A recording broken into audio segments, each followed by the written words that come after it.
Good morning students. चलिए आज की क्लास स्टार्ट करते हैं। इससे पहले का काम आपने कर लिया होगा सारा। एक्सरसाइज 2.2 तक मैंने कराया था। चैप्टर चल रहा है यहाँ पर रिलेशन एंड फंक्शन। तो रिलेशन मैंने बता दिया था रिलेशन क्या होता है। इस चैप्टर में एक्चुअली हमें तीन ही चीज़ें पढ़नी थी। एक थी कार्टेशियन प्रोडक्ट, कार्टेशियन प्रोडक्ट हमने पढ़ा था ए क्रॉस बी। एक था रिलेशन, रिलेशन भी आपको क्लियर हो गया होगा और एक दूसरे से रिलेटेड है। जैसे कार्टेशियन प्रोडक्ट का ही यूज हुआ था रिलेशन में और रिलेशन का यूज होगा फंक्शन में। तो बिल्कुल सीक्वेंशियली हम चल रहे हैं। यहाँ पर हम कार्टेशियन प्रोडक्ट क्लियर कर चुके हैं, रिलेशन हमें क्लियर है। अब हम बात करने वाले हैं फंक्शन के बारे में।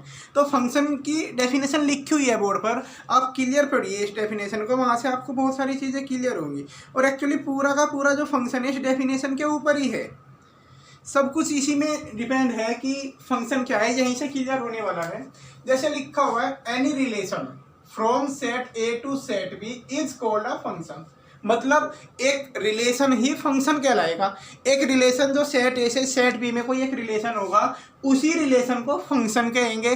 किसको? कौन से वाले रिलेशन को? तो उसकी फिर आगे कंडीशन है कि यदि every element of set A has a single image in set B. अब यहाँ पर दो बातें बोली मैंने। एक तो बात ये हो गई कि हम उस रिलेशन को फंक्शन बोलते हैं जिसमें सेट ए के हर एक एलिमेंट की, दो चीज़ों पर ध्यान देना, सेट ए के हर एक एलिमेंट की सेट बी में सिंगल इमेज हो। तो अगर कोई रिलेशन इस फंक्शनैलिटी को फुलफिल करता है, इस प्रॉपर्टी को फुलफिल करता है, कोई भी रिलेशन कि जिसके सेट ए के हर एक एलिमेंट की इमेज हो और वो इमेज सिंगल हो, तो उसके लिए एरो डायग्राम से दो बातें समझेंगे। ये एरो डायग्राम हमने सीखा है बनाना। जैसे सपोज ये सेट ए है, इधर सेट बी लिया हमने। सेट ए के अंदर मान लिया मैं 3 एलिमेंट ले लेता हूँ, 1 2 3। सेट बी के अंदर भी हमने कुछ एलिमेंट ले लिए, 5 7 9 12। ठीक है। और मैं इमेज बना देता हूँ, 1 की इमेज 5 पर, 2 की इमेज 9 पर, 3 की इमेज 12 पर। ओके, ये इमेज हमने क्रिएट कर दी। 1 की इमेज 5, 2 की इमेज 9, 3 की इमेज 12। तो ये एक रिलेशन बनाया हमने सेट ए से सेट बी में। रिलेशन क्या होता है? रिलेशन ए क्रॉस बी का कोई भी सबसेट, मतलब 1 की इमेज 5 भी हो सकती थी, 1 के साथ 7 भी हम ले सकते थे, 1 के साथ 9 भी ले सकते थे।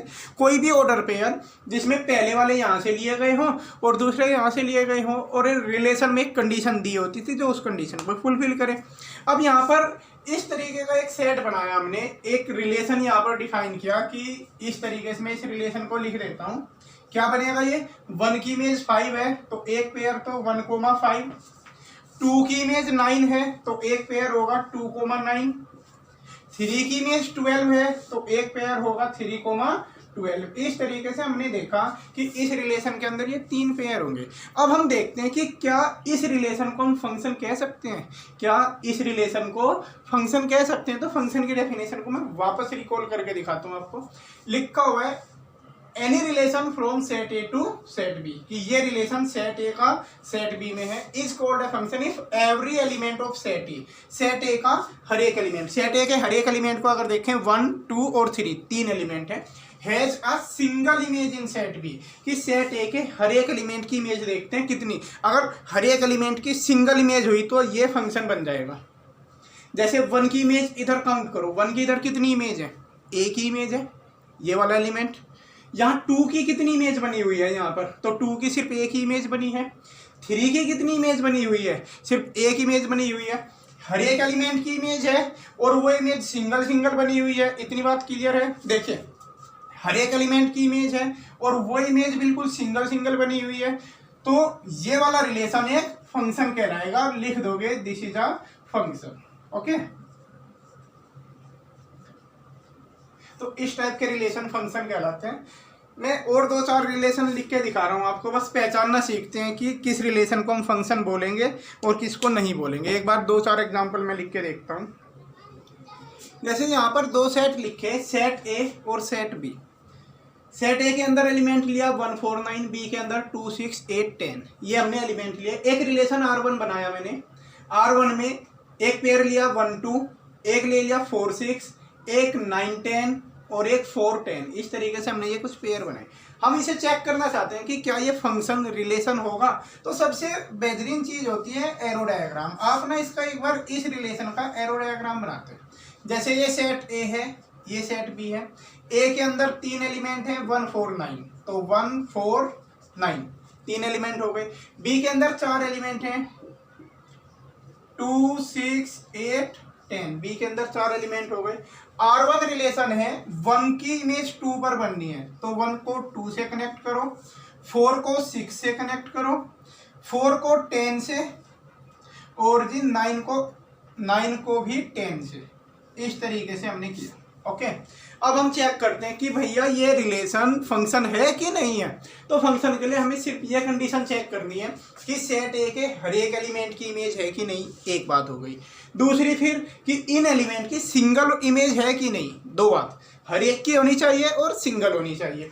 यहाँ 1 है, 1 की इसमें इधर कितनी इमेज बनी हुई है, एक इमेज बनी, बस ये एक एलिमेंट है। चलिए 4 पर आ जाते हैं, 4 की उधर कितनी इमेज है, तो आप देख सकते हैं 4 की 2 इमेज है, एक 6 है और एक 10 है, मतलब 4 की 2 इमेज हो गई। जबकि डेफिनेशन क्या कह रही है कि सिंगल इमेज होनी चाहिए। तो इस 4 के कारण ये वाला रिलेशन तो होगा बट ये फंक्शन नहीं होगा। This is not a function लिख दोगे, ये फंक्शन नहीं है। कारण भी लिख दोगे इसका, एज क्या रीजन है, 4 हैज 2 इमेजेज, 4 की 2 इमेज है। तो ये वाला कुछ क्लियर हुआ होगा। और लेते हैं इसी टाइप के एग्जांपल। चलिए ये रिलेशन R2 हमने लिखा, इसके अंदर 3 पेयर लिए 1 2 4 6 और 9 6। इसे चेक करके देखते हैं कि ये वाला रिलेशन फंक्शन होगा कि नहीं। तो इसका एक बार मैं एरो डायग्राम बना लूँ, यहीं से आपको ज़्यादा अच्छे से क्लियर होगा। ये ए सेट, इधर बी सेट। ए सेट के अंदर 1 4 9 3 एलिमेंट डॉट कर दोगे आप। बी सेट के अंदर 2 6 8 10, 2 6 8 10। 1 की इमेज 2 पर, तो 1 की इमेज 2 पर बना दी हमने, 1 को 2 से कनेक्ट किया, 4 को 6 से कनेक्ट कर दिया, 9 को भी 6 से कनेक्ट कर दिया। अब इसमें बड़ी कंफ्यूजन होती है बच्चों को कि ये फंक्शन है कि नहीं है। तो एक बार चेक करते हैं कि सबसे पहले हम पहली कंडीशन देखेंगे कि सबकी इमेज है कि नहीं। तो इमेज कैसे पता चलेगा, जिससे तीर निकल के गया मतलब इमेज है, तीर छोड़ दिया इमेज है, ठीक है, इमेज तो है सबकी। 1 से भी तीर गया, 4 से भी गया, 9 से भी गया, तो इमेज तो है, बात खत्म हो गई पहली कंडीशन। दूसरी हमें देखना है कि वो इमेज सिंगल है कि नहीं, मतलब आप देसी उसमें ये समझिए कि तीर छोड़ा, सिंगल को जाके लगा तो सिंगल इमेज है, 2 के पास पहुंचा तो सिंगल इमेज नहीं है। अभी 1 की इमेज देखते हैं। यहाँ पर 1 की इमेज क्या है, ये है, एक को ही तो मिला, ये 1 की सिर्फ एक ही तो इमेज हुई। चलिए 4 की इमेज की बात करते हैं। 4 का तीर कितनी जगह पहुंचा, एक ही तो जगह पहुंचा 6 पर, तो एक ही इमेज हुई 4 की। 9 की बात करते हैं, 9 का तीर भी सिर्फ एक जगह पहुंचा, 9 की भी एक इमेज हुई, तो yes it is a function. Clear हुआ कुछ। अब यहाँ आपको जो कन्फ्यूजन मन में आ रही होगी, सबको आती है, और वो ये होगी कि सर जी ये 6 की तो इधर 2 प्री इमेज है, तो आप वहाँ पर डेफिनेशन पर जाइए, प्री इमेज का कोई जिक्र उसने किया ही नहीं है। मतलब इधर वालों की चाहे 1000 इमेज हो, कोई फर्क नहीं पड़ना है, लेकिन इन वालों की एक सिंगल इमेज होनी चाहिए। क्लियर है, सेट ए के हर एक एलिमेंट की सिंगल इमेज होनी चाहिए। वहाँ कहीं भी नहीं लिखा हुआ है कि सेट बी की भी सिंगल प्री इमेज होनी चाहिए। ये वाली टर्म प्री इमेज कहलाती हैं, ये वाली इमेज होती है। तो सेट ए के हर एक एलिमेंट की एक सिंगल इमेज है, इसीलिए ये सेट एक फंक्शन कहलाएगा। ओके, तो आपकी बुक का जो फर्स्ट क्वेश्चन है एक्सरसाइज 3 का, उस फर्स्ट क्वेश्चन में ऐसे ही 2-3 लिखे हुए हैं और उन्हें हमें आइडेंटिफाई करना है कि वो फंक्शन है कि नहीं है। तो आप बड़ी आसानी से एरो डायग्राम बनाएंगे और वहाँ से देख लेंगे कि वो फंक्शन है कि नहीं। इसके अलावा अगर मैं आपको ऑनेस्टली बताऊँ तो आप क्वेश्चन नंबर 2 और 5 को ड्रॉप कर देंगे। अभी जैसे ही ऑफलाइन क्लासेस चलेंगी मैं आपको वो क्लास में ही समझा सकता हूँ, यहाँ पर आपको इतने अच्छे से क्लियर नहीं होगा। क्वेश्चन नंबर 2 और 5 ये 2 क्वेश्चन आप ड्रॉप करेंगे। 3rd और 4th क्वेश्चन मैं आपको समझा रहा हूँ एक्सरसाइज 2.3 का, क्वेश्चन नंबर 3rd और 4th। ये इस टाइप के क्वेश्चन आपने पहले भी बहुत बार किए होंगे, देख लेते हैं। वैसे फंक्शन के बारे में मैं बताऊँ ना, रिलेशन एंड फंक्शन, जब मैंने ये चैप्टर स्टार्ट किया था तब भी मैंने आपको कहा था कि ये बहुत वाइड टॉपिक है, डिपेंड आपके ऊपर करता है कि आप कितना पढ़ना चाहते हो।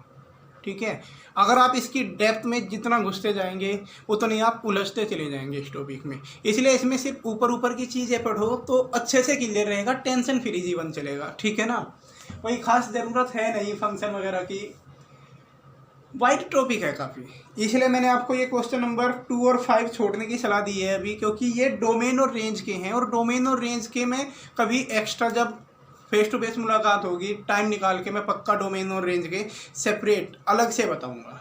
ठीक है ना, फिलहाल आप सिर्फ इतना कर लेंगे, क्वेश्चन नंबर 1, 3 और 4 बिल्कुल आसान है। जैसे मान लिया इस टाइप का क्वेश्चन है, अब मैं आपसे कहूँ कि f1 फाइंड करो, fx दे दिया आपको 2x + 3, f1 पूछ रहा है जी आपसे, तो बिल्कुल सिंपली क्या करेंगे, आप x की जगह 1 रख देंगे, x की जगह 1 रख दो, उसमें 1 रखते ही आपको आंसर मिल जाएगा। f0 पूछ रहा है जी आपसे 0, तो x की जगह 0 रख दो, उसमें x की जगह 0 रखते ही आंसर मिल गया आपको। ठीक है, क्लियर हुआ।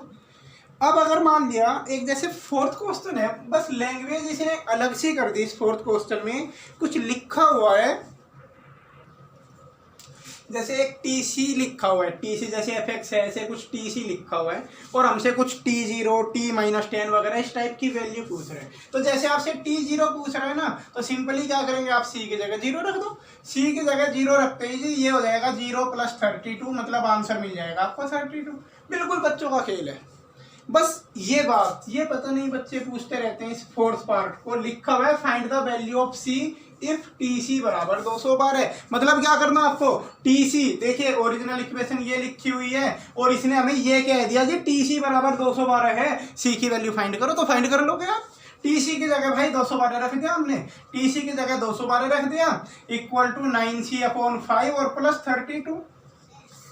क्लियर है ना, सिंगल वेरिएबल की इक्वेशन है ये। C की वैल्यू निकालने के लिए क्या करोगे भाई जी, 32 को इधर ले जाके घटा दो, जैसे 32 घटाओगे 180 बचेगा ये, और ये हो जाएगा 9C/5। उसके बाद आप इस 5 को इधर ले जाओ, 9 से डिवाइड कर दो। वैसे तो हम ये भी कर सकते हैं कि 9 2 जा 80, सॉरी 9 2 जा 180, 20 हो जाएगा। 5 की मल्टीप्लाई करते ही C की वैल्यू आ जाएगी जी आपकी 100। और मेरी तरफ से द एंड इस चैप्टर का ही, इसके अलावा आपको कुछ नहीं करना है। जो भी है इसमें मैंने पहले ही तुम्हें कहा है कि ये चैप्टर बहुत कॉम्प्लिकेटेड है, पीछा छुड़ाओ जान बची।